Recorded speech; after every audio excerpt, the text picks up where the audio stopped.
When everything falls apart and the streets become a war zone, your home is either your sanctuary or your grave. Most people think survival means running to the woods with a backpack, but the truth is, in the first 72 hours of any major collapse, leaving your home is often the deadliest mistake you can make. Riots, looting, martial law, panicked neighbors turning violent. The chaos outside will be far more dangerous than anything you face inside. That's why learning to fortify your home using nothing but everyday household items isn't just smart, it's essential. Before this video ends, you'll know exactly how to turn your ordinary house into an impenetrable fortress that can withstand forced entry, deter looters, and keep your family safe when law and order vanish. If you're serious about protecting what's yours when society crumbles, subscribe now, because what you're about to learn could be the difference between life and death. Let's start with the most vulnerable part of your home, the doors. In a crisis, your front door becomes the primary target. Criminals know that most residential doors can be kicked in with 2 or 3 solid strikes. The weakest point isn't the door itself, it's the door frame. When someone kicks a door, the force concentrates on the small area where the strike plate attaches to the frame, and standard screws are only about an inch long. They snap like toothpicks. Here's what you do immediately. Go to your toolbox right now and grab the longest screws you have, ideally 3 to 4 inches. Remove those pathetic short screws from your door's strike plate and deadbolt, and replace them with screws long enough to penetrate deep into the wall studs behind the frame. This alone increases your door's resistance by over 300%. But we're not stopping there. Take a solid wooden chair, preferably one with a high back, and wedge it under your doorknob at a 45-degree angle. The physics here are simple. When force is applied to the door, the chair transfers that energy into the floor, creating a bracing effect that's incredibly difficult to overcome. This works especially well on doors that open inward. For doors that open outward, you need a different approach. Use a heavy-duty belt or rope to tie the doorknob to a nearby piece of furniture that's bolted to the floor or wall. A dresser, a heavy bookshelf, even a refrigerator. Anything with substantial mass. The goal is to create resistance that makes the door nearly impossible to pull open without making significant noise and spending valuable time. 2 things looters absolutely hate. Beyond the basic chair barricade, consider creating a secondary door reinforcement system using 2x4s or metal pipes. Place one end against the door and the other against a heavy piece of furniture or wedged into a corner of the room. This creates a diagonal brace that distributes force across a wider area, making it exponentially harder to breach.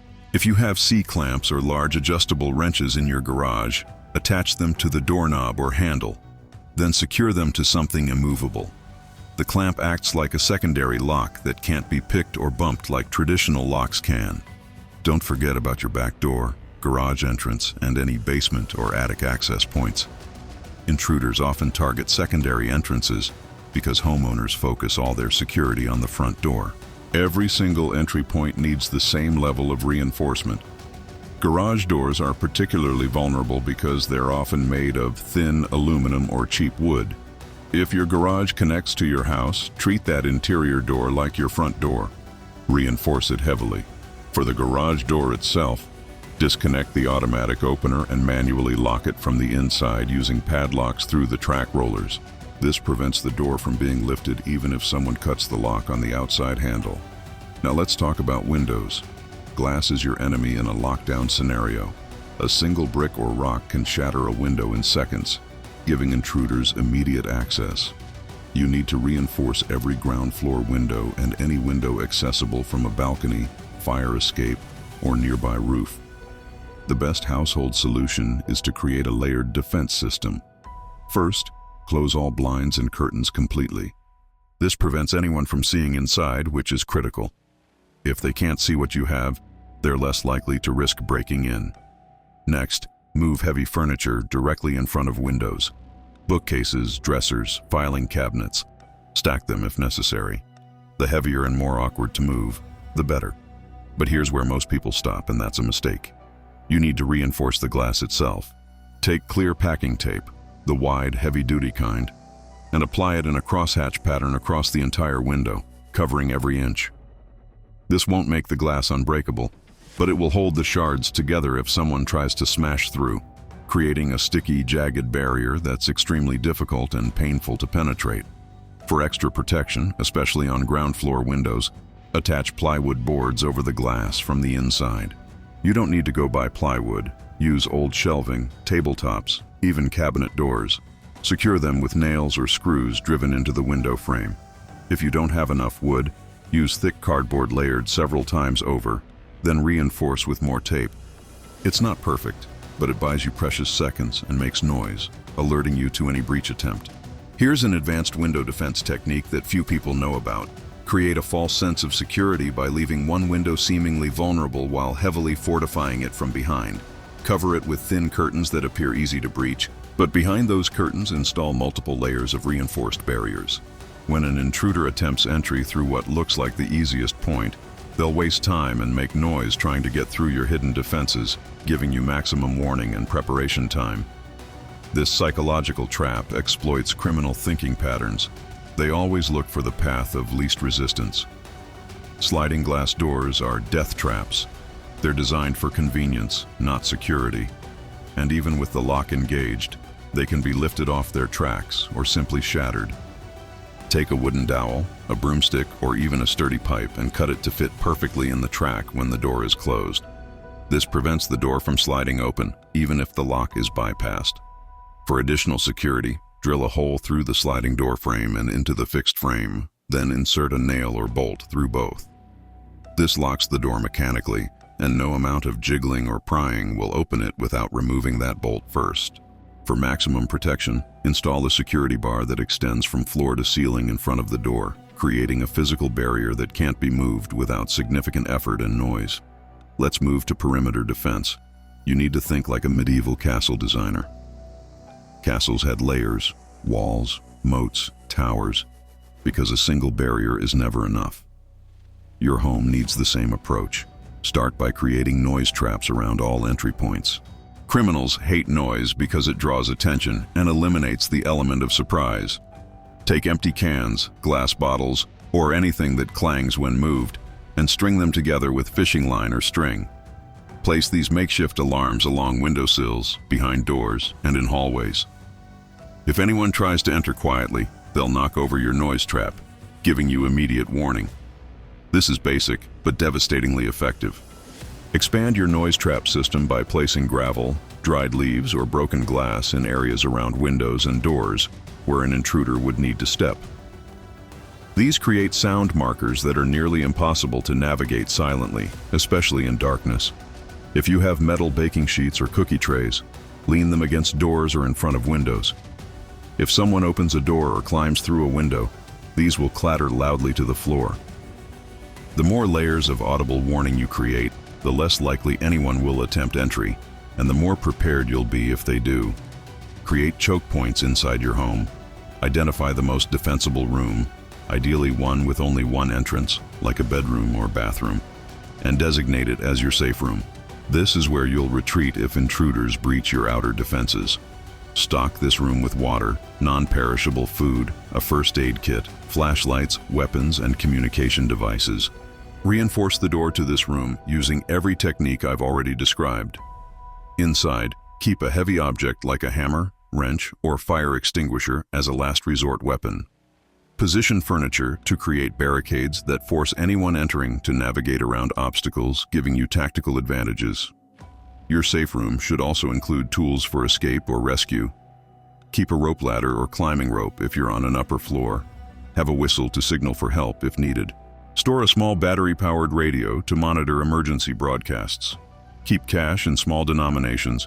Credit cards and digital payment won't work in widespread emergencies. Have copies of important documents sealed in waterproof bags. This room is your last stand, so equip it like your life depends on it, because it does. Now let's discuss psychological deterrence, because sometimes the best defense is making your home look like more trouble than it's worth. Looters operate on a simple cost-benefit analysis. If your house looks too difficult or dangerous to enter, they'll move to an easier target. Post signs on doors and windows suggesting the presence of security systems, firearms, or dogs, even if you don't have them. Messages like "protected by Smith & Wesson" or "beware of dog" create doubt. If you have a baseball bat, hockey stick, or even a shovel, leave it visible near your front door from the outside view. This signals that the occupants are prepared to fight back. Take this further by creating evidence of occupancy and vigilance. Place shoes of various sizes outside your door to suggest multiple adults live there. Hang masculine clothing on a visible clothesline or balcony railing. Play recordings of dog barking or male voices periodically, especially during times when intruders typically scout targets, late evening and early morning. Arrange furniture shadows visible through curtains to suggest people are moving around inside even when you're hiding quietly. These deception tactics cost nothing but create significant psychological barriers. Darkness is your friend. In a power outage scenario, which often accompanies major crises, keeping your home completely dark makes it less attractive to looters who want easy, visible targets. Use blackout curtains, blankets, or even garbage bags taped over windows to prevent any internal light from escaping. If you must use light, use small battery-powered lamps or flashlights covered with red cellophane or cloth to minimize visibility from outside. Red light preserves your night vision while being less detectable from a distance. Learn to navigate your home in complete darkness. Practice this now while you can, so when the power fails, you have a tactical advantage over anyone who breaks in. Water is another critical element of bugging in that most people overlook. In a prolonged crisis, municipal water systems may fail. Fill every available container with water immediately when you sense a crisis developing. Bathtubs, sinks, pots, buckets, even cleaned trash cans. One bathtub holds roughly 80 gallons, enough for one person to survive 2 weeks. If you have advance warning, fill plastic bags with water and freeze them in your freezer. These serve double duty. They keep food frozen longer if power fails, and they provide drinking water as they melt. Add a few drops of unscented bleach to stored water to prevent bacterial growth. 8 drops per gallon is the standard ratio. Create a water filtration system using household items. Layer coffee filters, clean cloth, sand, and activated charcoal from fish tank filters, or crushed charcoal from your grill in a large bottle with the bottom cut off. Pour water through this makeshift filter to remove sediment and some contaminants. It won't purify water completely, but it's better than nothing. Boil all water for at least 3 minutes if possible to kill pathogens. If you can't boil water, the bleach method works. Add 16 drops per gallon of cloudy water, 8 drops for clear water, then let it sit for 30 minutes before drinking. Food security becomes paramount when you can't leave. You don't need fancy freeze-dried rations. Raid your pantry and organize everything by expiration date. Rice, beans, pasta, canned goods, peanut butter, crackers. These staples last for months or years. A family of 4 can survive 2 weeks on surprisingly little if rationed properly. Calculate roughly 1,500 calories per person per day minimum. That's about 6 cans of soup or 2 cups of cooked rice with a can of beans. Store food in your safe room and in multiple locations throughout the house so you're not dependent on accessing one area. Learn to prepare food without electricity or gas. If you have a fireplace, wood stove, or even a charcoal grill that can be used safely indoors with proper ventilation, you can cook basic meals. Candles can heat small amounts of food or water if you're patient. Tea light candles under an overturned terracotta pot create a surprising amount of heat. Solar ovens can be constructed from cardboard boxes, aluminum foil, and black paint. There are dozens of tutorials online, and they work remarkably well even in moderate sunlight. Sanitation becomes a nightmare fast when toilets stop flushing. Prepare a waste management system before you need it. Line a 5-gallon bucket with heavy-duty trash bags. After each use, cover waste with cat litter, sawdust, or shredded newspaper to control odor and decompose solid waste. Seal bags tightly and store them far from living areas, preferably outside if safe to do so.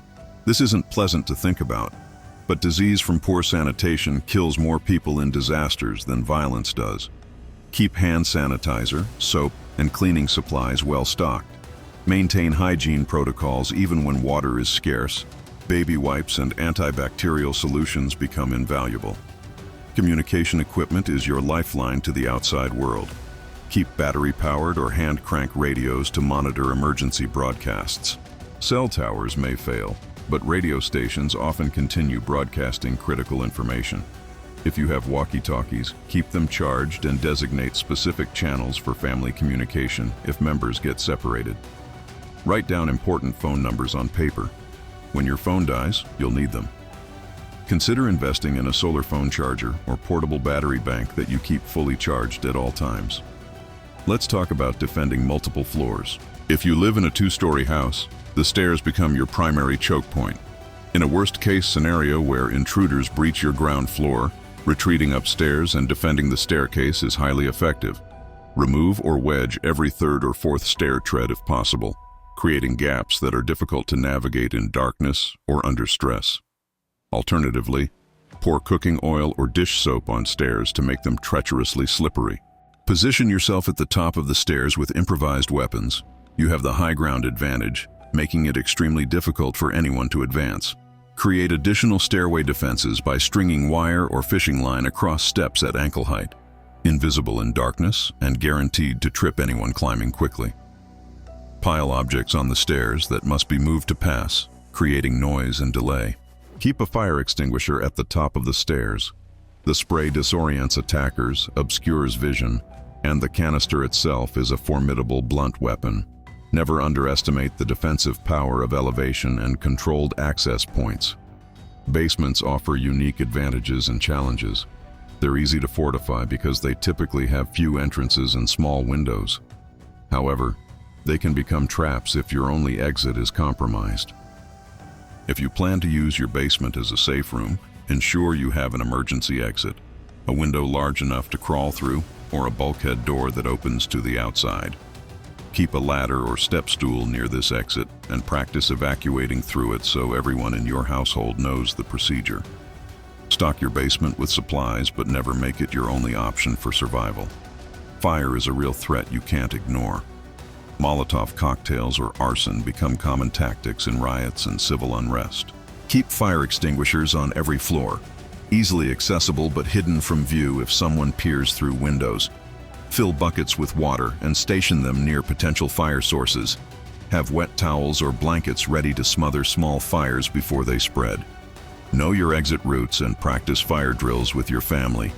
Being fortified means nothing if you burn to death because you blocked all your exits. Install battery-powered smoke detectors in every room and test them regularly. Keep a rope ladder or escape rope in upstairs bedrooms. Medical supplies are non-negotiable. Injuries happen, and in a crisis, emergency services won't respond. Create a comprehensive first aid kit with bandages, antiseptic, pain relievers, prescription medications for anyone in your household who needs them, tourniquets, and basic medical tools like scissors and tweezers. Learn basic wound care, CPR, and how to treat shock. Online videos can teach you these skills in an hour. Print out medical reference guides and keep them with your supplies. You won't have internet access. Stock up on any prescription medications well in advance, rotating through them before expiration. Over-the-counter medications like antibiotics for fish tanks contain the same active ingredients as human antibiotics and can be life-saving in emergencies when used properly. Mental preparation separates survivors from victims. Fortifying your home is physical, but holding your position for days or weeks while chaos unfolds outside requires mental toughness. Fear, boredom, and stress will test everyone. Establish routines, assign tasks to each family member, and maintain morale with books, games, or other entertainment that doesn't require electricity. Adults should rotate guard shifts, maintaining vigilance at windows and doors while others rest. Never assume the threat has passed just because things seem quiet outside. Many survivors report that the psychological strain of prolonged isolation and constant threat awareness is more challenging than the physical hardships. Children pose unique challenges. They don't understand why they can't go outside or make noise. Explain the situation in age-appropriate terms, emphasizing the importance of staying quiet and away from windows. Prepare activities to keep them occupied. Coloring books, puzzles, toys they haven't seen in a while. Their safety depends on their cooperation, so make it a game if necessary. Create a fortress narrative where everyone has a role in keeping the family safe. Assign age-appropriate tasks like monitoring water supplies or organizing food inventory. This gives them purpose and helps them feel less helpless. Weapons are a reality you must address. Ideally, you have firearms and know how to use them safely and effectively, but if you don't, you can still arm yourself with improvised weapons. kitchen knives, baseball bats, crowbars, hammers, pepper spray, wasp spray, which shoots 20 feet, fire extinguishers, disorienting and temporarily blinding, boiling water, bleach and spray bottles. All of these can be effective defensive tools. Keep weapons strategically placed throughout your home, especially near entry points and in your safe room. Never rely on a single weapon. Have backups and train everyone capable of fighting to use them. Practice drawing and wielding these weapons so muscle memory takes over when adrenaline floods your system. Documentation protects you legally and practically. Before any crisis, photograph your home's interior and exterior, documenting valuables and important documents. Store copies of birth certificates, passports, insurance policies, property deeds, and medical records in waterproof containers in your safe room. If you're forced to defend your home with lethal force, having evidence of your preparations and the threats you faced can be crucial when order is restored. Write down everything that happens during a crisis: times, events, threats, actions taken. This documentation could protect you from criminal or civil liability later. Community dynamics shift dramatically in prolonged crises. Neighbors may become allies or threats. Assess who around you can be trusted and who poses danger. Share resources cautiously and only with those who've proven reliable. Desperate people do desperate things, and someone you thought was a friend might decide your supplies are worth killing for. Operational security means keeping your preparations private until you absolutely know someone is trustworthy. Form quiet alliances with vetted neighbors who share your preparedness mindset. You can establish watch rotations, share intelligence about threats, and provide mutual aid if one household is attacked. Duration planning determines your survival chances. The first 72 hours are the most dangerous. Panic is highest, violence peaks, and law enforcement is overwhelmed.